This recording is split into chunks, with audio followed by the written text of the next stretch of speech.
What if Naruto was Madara and Hashirama's grandson? Part 2. Let's go. Hiruzen was intrigued at Naruto's proposal and was now listening to hear his heritage. Well, first things first, my parents. My mother is who you know as Kushina Senju. Hiruzen couldn't say anything, but was completely flabbergasted as Naruto continued speaking. Meanwhile, my father, her husband, was actually, believe it or not, the fourth Hokage, Minato the Yellow Flash. But what no one knows about him is that he actually had his history and memories erased, as he was born with a birth defect which gave him yellow hair, as he's not truly from the Namikaze clan. Truthfully, he's an uchiha, similar to his father and his mother. More importantly, it wasn't just any uchiha. My grandfather, his father, was none other than Uchiha Madara, meaning I'm Madara's grandson, son of 4th Hokage, and son of a senju, making me half senju and half Uchiha. What the? Hiruzen almost passed out, but managed to catch himself before he did. Are you okay, old man? It seemed like quite a bit. If you're not feeling too good, we can do this some other time, I guess. No, I'm fine. Sorry, what was your name again?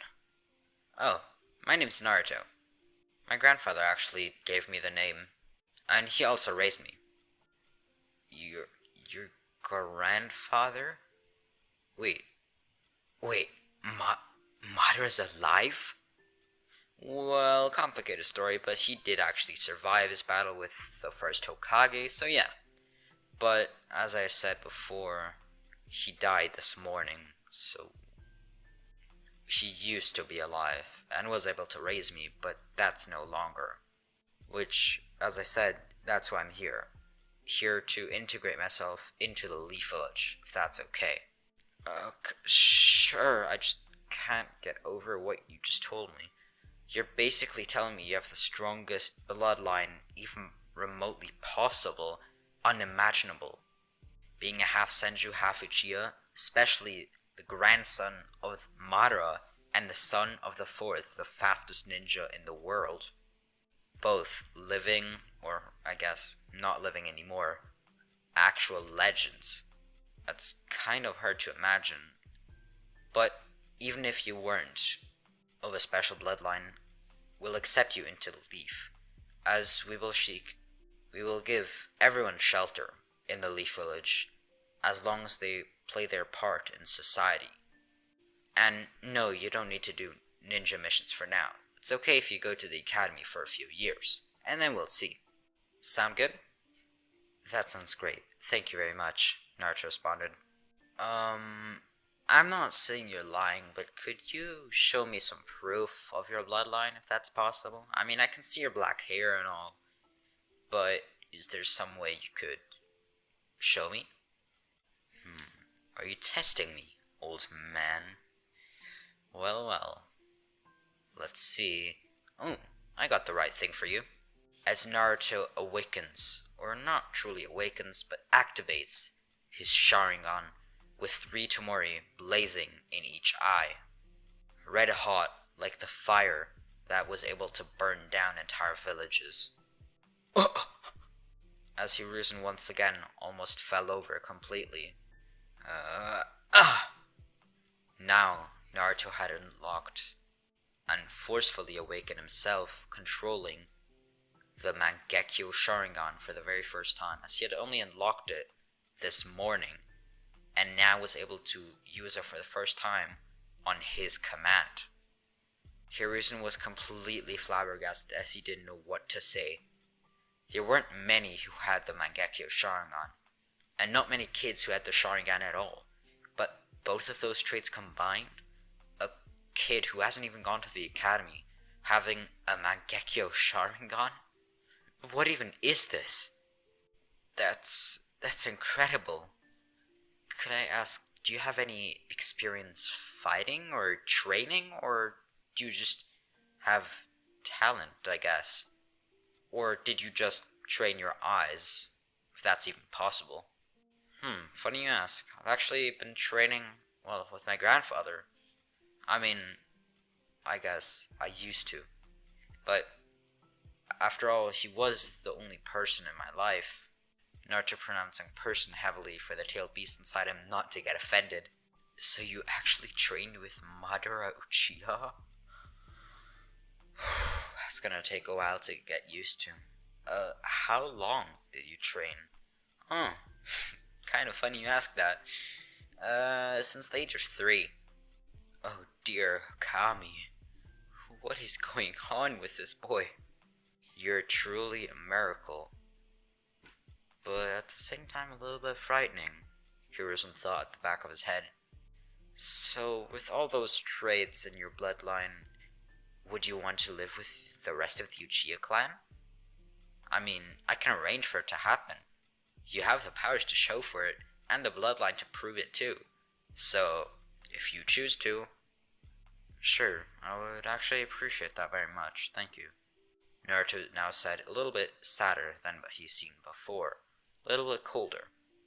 Naruto was able to control his emotions pretty well, and wasn't acting too happy too often, and his standard mood was a little colder than the normal Naruto, and just more controlled, as he had learned a lot of how to think and how others think by Madara himself, as he had a lot of years of fighting and experience, fighting all across the world, many different people, being the strongest, and basically creating the Leaf Village.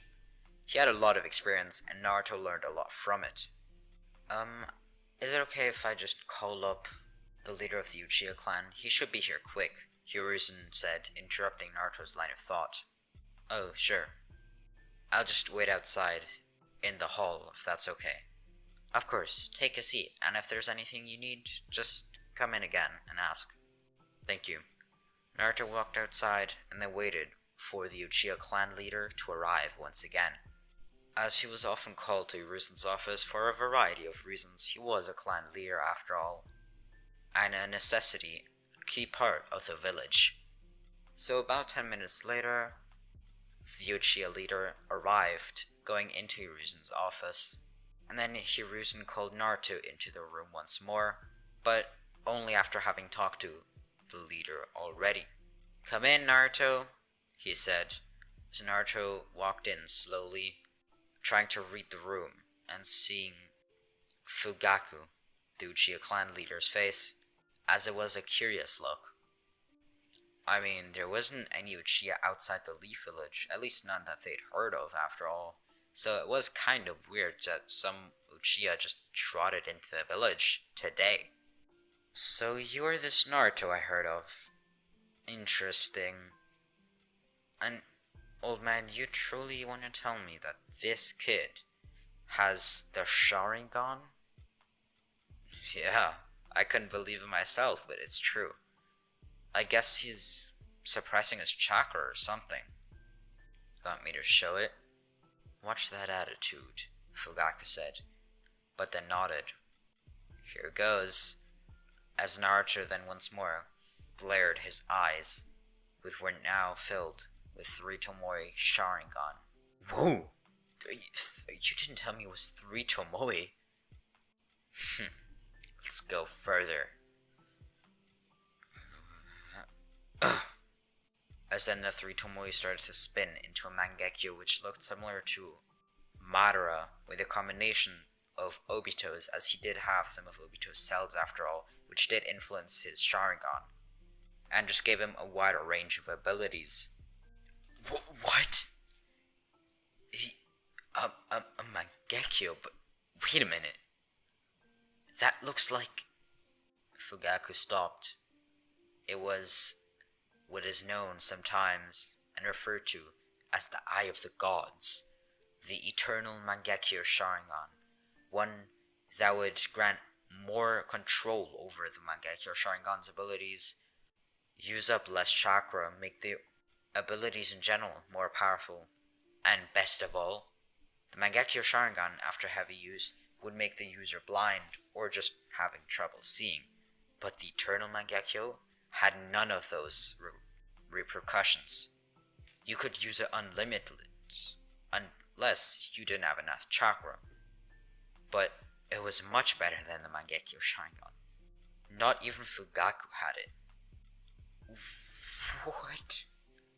What are you? Are you some kind of monster? Fugaku is genuinely scared of Naruto at this point. Not out of anything crazy, but just his pure eyes were menacing. And they showed some kind of proudness, which he likely got from Madara. By the way, Fugaku did not know of Naruto's heritage at this point, neither the senju nor the uchiha part. Not Minato, not Madara, he just knew that this kid was at least partially an uchiha, as he had the Mangekyo Sharingan, so he was likely full uchiha. So, I like you. Would you want to come with me to the clan, to our compound? We have a whole part of the village to ourselves. I think you'll like it. Naruto looked at Hiruzen for approval, and he nodded. So then Naruto agreed and went along with Fugaku. They talked a little bit on the way, as Fugaku mostly asked questions, which Naruto tried to answer on a basic level, but didn't go into much detail. When they finally arrived at what looked like Fugaku's house, we cut to a small flashback where Fugaku, after being very interested more and more in what Naruto's life had to offer, and Naruto's character seemed to be good as an Uchiha too, and agreed with Fugaku's personality, Fugaku asked if Naruto would want to, at least temporarily, live with him. They have space as the leader. He has a very big borderline mansion, so space would not be the problem. Naruto thought about it, stopped walking, then made sure that Fugaku truly was the leader, and then agreed. Then we see Naruto and Fugaku both walking beside each other, not talking anymore, but both smiling, as they both had met someone that they didn't think they'd ever meet in their whole life. As they see a couple of people standing at the door, the entrance to Fugaku's home. "Who's that?" Sasuke asked, who was standing there. He was Fugaku's second son. "This, Sasuke, is gonna be your brother for a while." "My brother?" "Him. I can probably beat him with no difficulty right now. Easily." "You wanna go, kid?" Naruto said this even though he was actually 3 days younger than Sasuke, but had a clear sense of superiority towards Sasuke, and it was kind of right to. He was by far stronger, more experienced, more knowledgeable, and just better at everything. "Sure, I'll fight you right now." "Don't, Sasuke. Is this how we treat visitors? Also, you don't have a chance." "Excuse me?" Sasuke liked being the center of attention and therefore wanted to challenge anyone he thought he could beat to show superiority, and someday be a good clan head or something of the sort. He was a born leader, or at least he thought so. "Why are you taking his side?" Sasuke demanded from Fugaku. "Not taking anyone's side, Sasuke. It's a fact. Naruto is way stronger. I mean, he's off the charts. I can't even comprehend the true extent of his power. So, I don't think you can beat him. Unless there's some training you've been doing which you haven't been showing me, I kinda doubt it." As Sasuke then looked a little bit saddened, but also angry that his own father doubted his abilities, and thought of another kid he just met who would be greater than his own son. Sasuke was not going to give up though, and then he started to activate his Sharingan. It took a few seconds, but then it appeared. 2 Tomoe in one eye, and believe it or not, 3 Tomoe eye in the other. It was much better than canon, as he had the ability to train with Itachi, Shisui, and Fugaku whenever he wanted to. So his power already was far exceeding his Ken itself. Now he was opposing Naruto, readying himself to fight and challenging Naruto. Anyways, that's going to be it for today's video. Hope you enjoyed. Make sure to like, subscribe, and I'll see you in the next one. Peace!